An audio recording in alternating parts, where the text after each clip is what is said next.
The Liberty Elementary Governing Board meeting had to be paused for a few minutes when a governing board member accused these resigning teachers of abandoning their students, and people in the crowd started shouting in response.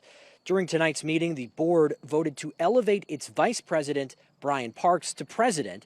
He's stepping in after the previous president resigned last month, citing frustration with how the district responded to an incident during recess at West Star Elementary.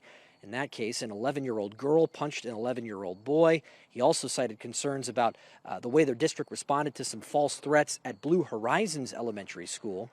But teachers say the issues go beyond that. They feel Parks and the new superintendent forced several organizational changes on them without their input. That includes financial penalties of several $1,000s if teachers break their contract early. And they say the board has taken steps to silence critics for more than a year. Last year we had a group of, I believe it was 16 teachers who had a conversation wanting to come to the board and address some of their concerns because that's what they'd been told they were safe to do. Instead, they were pulled out of their classrooms while they were instructing students and disciplined out in the hallway without notice, without the opportunity to cover for their classrooms. That's not good for teachers, and it sets a completely negative environment and one in which teachers all across the district feel unsafe.